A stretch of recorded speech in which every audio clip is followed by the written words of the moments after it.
Bienvenue aux histoires de Maman Volonté.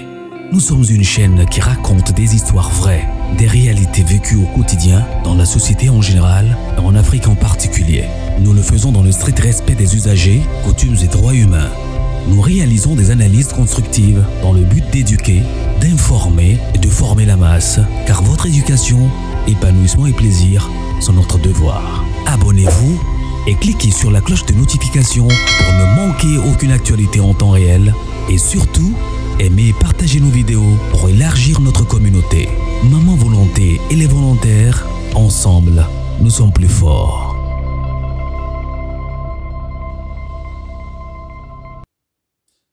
Je suis en train de perdre mon foyer. Je suis en train de gâcher ma vie à cause de ma colère et mon infidélité.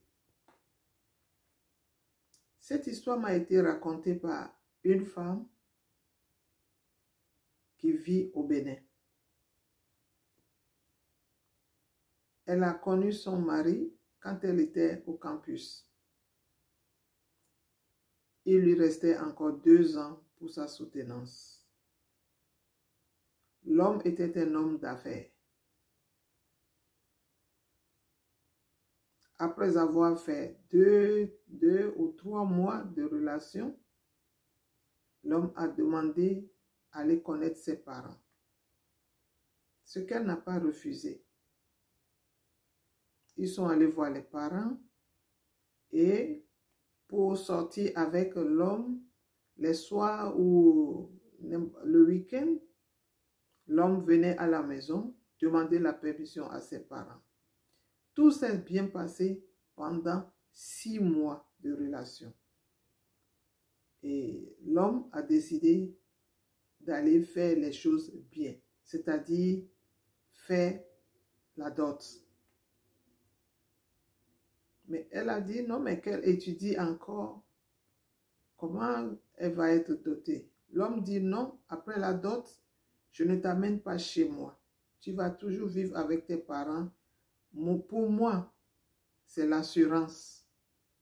Ça me rassure que je suis avec une femme. Mais je veux bien faire les choses. Quand tu vas finir tes études, après ta soutenance, nous allons faire le mariage à l'état civil et à l'église. Et ce que l'homme a respecté, selon les dires de la femme. Donc, après les 2 ans, ils se sont mariés à la mairie comme à l'église. La femme a rejoint naturellement son mari. Elle est tombée automatiquement enceinte et a fait sa première fille. C'est-à-dire en 12 ans de relation, ils ont eu 3 enfants, dont une fille et 2 garçons. Le foyer était en harmonie. Tout allait si bien. Elle voulait avoir son propre magasin. Elle ne voulait pas travailler dans l'administration. Elle voulait avoir son propre magasin. Elle veut vendre les tissus hollandais. L'homme n'a pas refusé. Elle a tout eu. Tout ce qu'elle voulait, elle a eu. L'homme lui a vraiment fait un grand magasin. Sincèrement, un grand magasin. Elle-même, elle témoigne ça. Et ce magasin a marché. L'homme continuait aussi son travail. Tout allait bien dans la famille jusqu'à ce qu'un jour, après avoir eu 3 enfants avec l'homme, sans problème, un jour, une de ses anciennes copines de la fac, les anciennes copines, toujours les anciennes copines, c'est la femme qui est l'ennemi de la femme. La femme est toujours l'ennemi de la femme. Les anciennes amies, les anciennes relations, les anciennes copains-copines, ils viennent toujours gâcher les choses. Mais nous, il semble que on n'a pas encore pris conscience de la chose. Malgré toutes les leçons de vie que nous écoutons, que nous voyons, ça ne nous sert pas encore de leçon. cette femme s'est laissée aller. Cette copine est venue dans son magasin, soi-disant qu'elle est passée ici seulement pour acheter, ne sachant pas que c'est elle qui avait ce magasin. Oh, ça fait longtemps, ça fait longtemps. Ah, ça fait déjà plus de 12 ans, tout ça. Bon, ils ont fait le blablabla, blablabla. Et la femme de lui dire à la femme, ah, voilà, tout se passe bien, on a 3 enfants, tout ça là. Mais est-ce que tu peux, sa copine lui dit, est-ce que tu peux accepter que je vienne au moins à la maison voir tes enfants? Et elle dit oui, j'ai même leur photo ici et tout ça. Elle donne son album à sa copine qui commence à regarder dans l'album et à un moment, et pendant ce temps, elle s'occupait des clients. À un moment donné, il voit que sa copine est cabrée façon. Il dit, mais tout va bien? Elle dit, oui, oui et non à la fois. Mais qu'est-ce qui se passe? Il dit, mais je vois la photo de... Est-ce que c'est ton homme ici dans la photo? Et elle dit, oui. Il dit, ce n'est pas possible. Mais depuis combien de temps vous êtes connus? Il dit, mais depuis que tu connais. On s'est connus même avant que je finisse à la fac. Mais il n'est jamais venu te voir là-bas. Il dit, non. Pourquoi? On doit se voir chaque soir ou tous les 2 jours. Pourquoi viendrait-il là-bas? Il dit, mais cet homme, je crois que cet homme sortait avec nous 2 ensemble. La femme dit, mais comment ça peut être possible? Il dit, mais oui, il y a 13 ans, 12 ans, je sortais avec cet homme aussi. Il sortait avec moi. On était copains-copines. On allait en boîte. On voyageait ensemble jusqu'à ce qu'il m'a même amené en France passer 1 semaine de vacances. Les choses commencent par changer dans sa tête, elle a dit. Elle dit, mais ce n'est pas possible. Comment ça peut être possible, ça là, qu'il sortait avec nous 2 alors qu'on était tout le temps ensemble? Elle dit, mais oui, mais si tu n'y crois pas, demain, je viendrai avec nos photos de vacances, nos sorties. Elle dit, ok, je t'attends. C'est fini. Après le départ de cet ami, même au magasin, cette femme n'est plus concentrée. Elle n'est plus concentrée. On ne dirait pas que c'est une affaire de il y a 13 ans, 12 ans. Elle n'était plus bien dans sa peau. Arrivée à la maison, elle déverse toute sa colère sur son mari. Mais qu'est-ce qui ne va pas? Eh oui, tu m'as trompé. Je t'ai trompé comment? Oui, tu m'as trompé. Au moment où tu sortais avec moi, tu sortais avec une autre fille aussi. Comment est-ce possible? Tu avais déjà fait la dot et pourtant... Ah, l'homme dit, mais attends, tu parles de quoi? Je ne comprends rien. Elle dit, non, mais si tu t'amuses avec moi, tu vas le payer cher. Elle dit, et puis quand elle me parlait même, c'était comme si c'est avec moi qu'elle avait le problème. Parce que,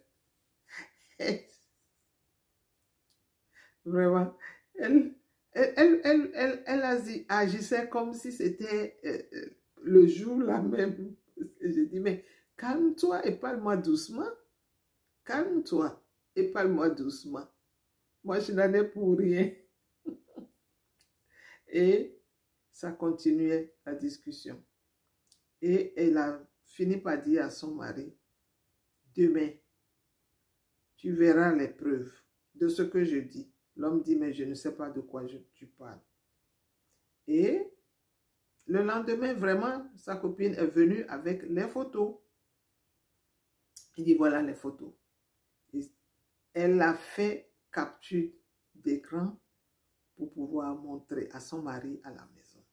Vous voyez les copines, les anciennes amies.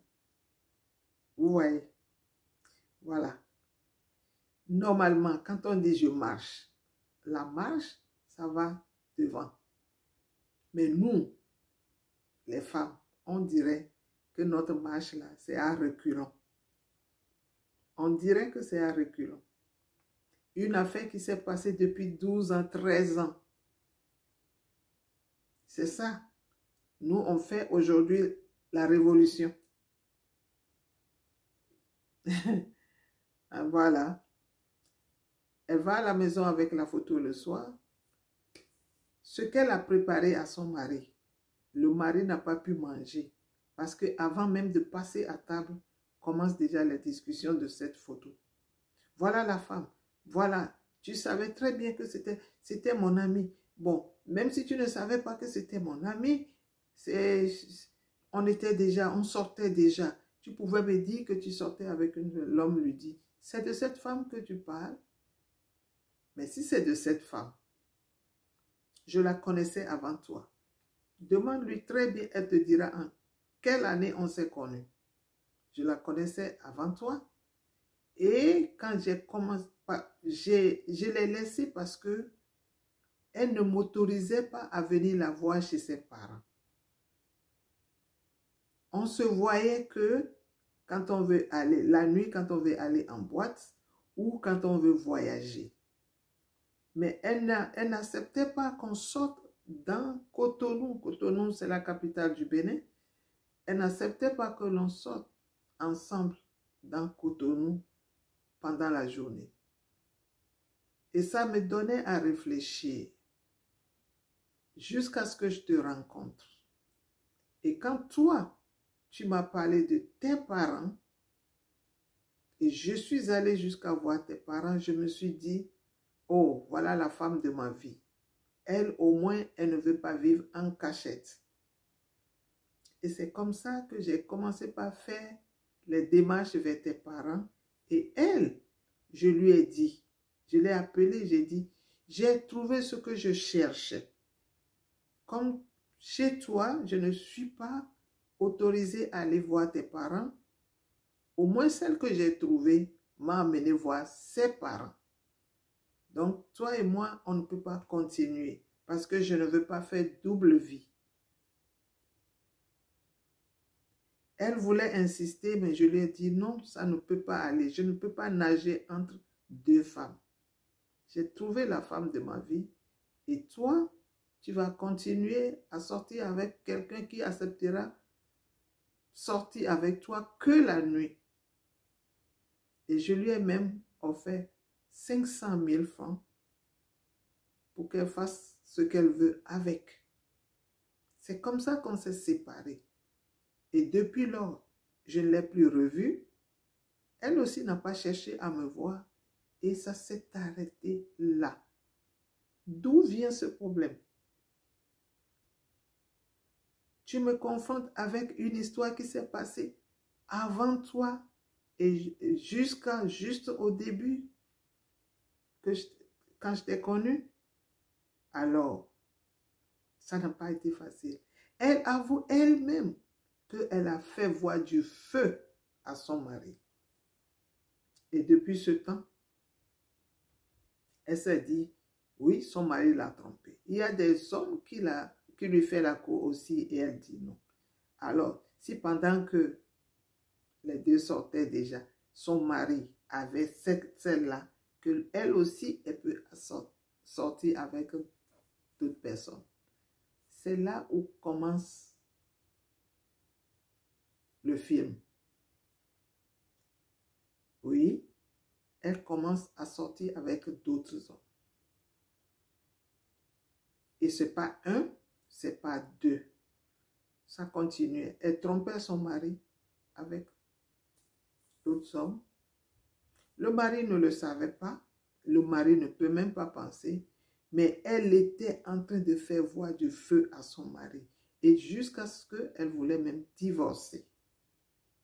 C'est les deux familles qui se sont réunies, qui ont parlé avec elle pour lui dire non, ça ne peut pas se passer comme ça. Tu ne peux pas divorcer. Pour divorcer, il faut avoir une raison valable. et ta raison ne tient pas. Vous vous êtes mariés aussi devant Dieu. La Bible n'autorise pas le divorce. Tu ne peux pas divorcer sans une raison valable. Elle ne voulait pas entendre raison jusqu'à ce que son mari lui a demandé pardon en lui achetant une voiture. Elle dit, c'est seulement quand elle a vu la voiture qu'elle a accepté le pardon de son mari, mais seulement sous ses yeux. Mais ce n'est pas aller au fond d'elle. Donc, le pardon est accepté seulement comme ça, mais ce n'est pas. Elle garde encore cette histoire dans son cœur et elle trompait son mari. Elle trompait son mari. Elle trompait son mari. Vous savez, nous sommes des Africaines. Avant que les Européens, les étrangers ne viennent avec leur tradition, leur culture, nous avons notre culture à nous. Nous avons notre tradition à nous. Et dans la tradition africaine, et si je ne vais pas dire, parce que chez nous, ou bien chez moi au Bénin, chez moi au Togo, parce que je connais la tradition togolaise, je connais la tradition béninoise.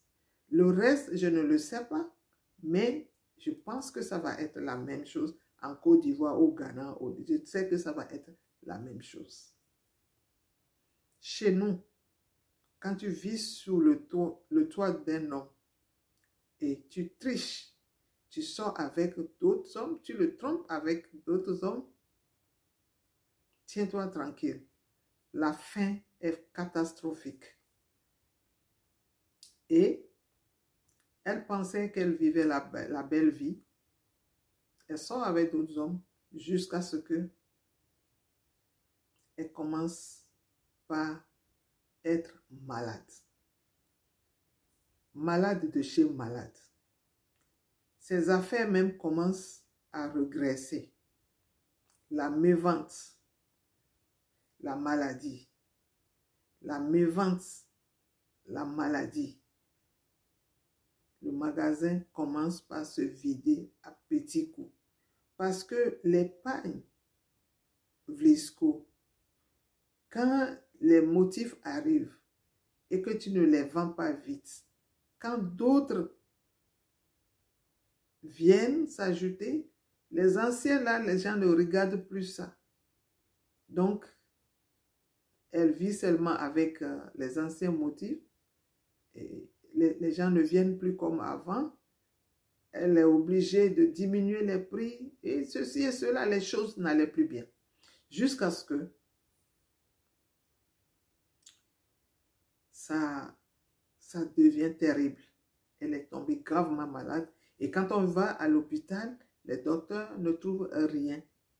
Dans les analyses n'apportaient rien de concret. Les scanners n'apportent rien de concret. Donc, elle est malade sans qu'on ne sache de quoi elle souffre. Alors, un pasteur est venu à la maison à la demande de son mari. Et en priant, parce que le pasteur vient prier matin et les soirs. C'est en priant jusqu'au 7e jour que le pasteur déclare à son mari, je vois quelque chose. Dieu me montre quelque chose. Ta femme a une confession à te faire. Sans ça, la colère de Dieu va s'abattre sur elle. Et la femme lui dit, quoi? Qu'elle ne veut plus voir les pieds du pasteur à la maison. Plus jamais, plus jamais, plus jamais. Le pasteur dit, si elle ne dit pas ce qu'elle a dans son cœur à son mari, ça va mal se terminer. Elle doit faire une confession. C'est ça qui est son médicament. C'est son traitement. Son traitement, c'est la confession. Cette femme commence par faire du bruit, faire des histoires avec le pasteur, jusqu'à ce qu'elle-même se décide à rejoindre ses parents. L'homme dit, mais qu'est-ce qui se passe? Elle dit non, qu'elle n'a rien à lui dire. Mais comme le pasteur insiste, il vaut mieux qu'elle aille chez ses parents. C'est chez ses parents que le pire s'est produit. Comment? Les parents ont dit, si un pasteur est venu jusqu'à te dire que tu as une confession à faire, c'est qu'il y a quelque chose. Nous sommes tes parents. Il faut nous parler. Elle dit qu'elle n'a rien à dire. Mais tu n'as rien à dire, mais pourquoi tu es venu ici? Ok, nous avons notre tradition. Nous allons voir avec les gens, avec les vieux, si vraiment il y a problème. Vous savez, vous connaissez notre tradition. Et on lui a révélé que ce qu'elle a fait, qu'elle est en train de faire quelque chose, mais si elle ne l'avoue pas à son mari, elle va mourir.